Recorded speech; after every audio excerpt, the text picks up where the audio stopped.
یہ social media دراصل انتشار کو پھیلانے کے لیے بنائے گئے. یہ فقیر اس روحانی جس طرح اللہ والوں نے اللہ کے نظام کو، اللہ کے پروگرام کو، اللہ کی اس مملکت زمین کے اوپر عدل و انصاف کو، اس گھٹن کو ختم کرنے کے لیے جس طرح محی الدین چشتی رحمۃ اللہ علیہ نے گھٹن کو ختم کیا ہندوستان کی سرزمین سے، میرے پیر و مرشد نے جس طرح گھٹن کو ختم کیا ہندوستان سے، تبلیغ کر کے ہزاروں ہندوؤں کو مسلمان کیا. یہ گھٹن محسوس ہو رہی ہے، یہ پولوشن ہے.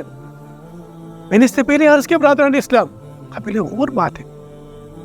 دیکھیے 13 سال سے لے کے 17 سال کا نوجوان جنونیت کی طرف لایا جا رہا ہے. 17 سال سے لے کے 30 سال کا نوجوان نفسیاتی ڈپریشن کی طرف جایا جا رہا ہے. اب آنے والے کل کے لیے کیا چھوڑ رہے اپنے معاشرے کو؟ قرآن کی طرف آنا، قرآن کی اس آیات کو ہم انہیں اپنے لیے رہنما بنانا ہے. ہم نے ان فرقوں سے نکلنا ہے. ہم سب مل کے حضرت امام مہدی علیہ السلام کے لشکر کے سپاہی بننا ہے.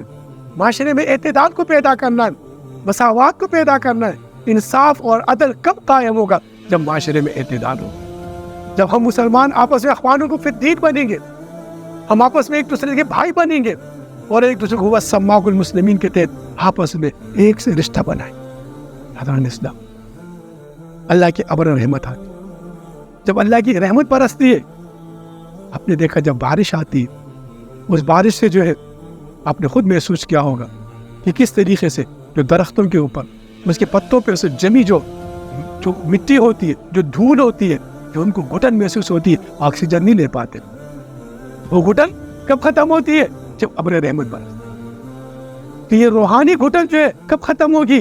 جب ہم روحانی انقلاب کی طرف جائیں، جب اس قرآن کی طرف آئیں گے، اس قرآن کو ہم پکڑیں گے، اس قرآن کی ان آیات کو ہم سمجھیں گے. اور موجودہ دور میں جو دور پر فتن ہے، اس میں پاکستان کی فوج اور یہ پاکستان کی یہ پختون جو ہے، یہ قبائل، یہ سب پختون. نبی کریم صلی اللہ علیہ وسلم کا فرمان ہے، آپ نے ان کو بشارت دی ہے. اس دور میں ہندوستان کا مسلمان ایسا مقدر ہے جس طریقے کا سورت کا نکلنا مقدر ہے.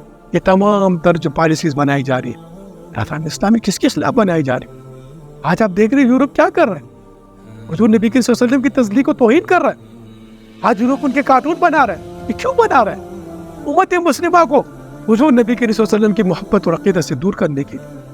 راجان اسلام، ہم نے حضور سے محبت اگر ہے، ہم حضور کی امتی ہیں، ہم اس بات کی امید رکھ رہے ہیں ہمیں قبر میں جو حضور نبی صلی اللہ علیہ وسلم جو ہے نا، آپ تشریف لائیں گے ہماری قبر میں، آپ ہماری قبر جو ہے وہ جنت کا باغیچہ بنے گی. ہمیں جو ہے نا حوض کوثر پر حضور نبی کے صلی اللہ علیہ وسلم جامع کوثر عطا کریں گے. حشر کے میدان میں سطر العرش المرسول، وہ جو اللہ کے عرش کے سائے میں ہمیں جو ہے نا وہ سخت دل سے حضور نبی کے صلی اللہ علیہ وسلم بچائیں گے. تو ہم نے حضور نبی کے صلی اللہ علیہ وسلم کے طریقے کو اپنانا ہوگا، اس کے راستے کو اپنانا ہوگا، آپ کے بتائے ہوئے راستے کو اپنانا ہوگا.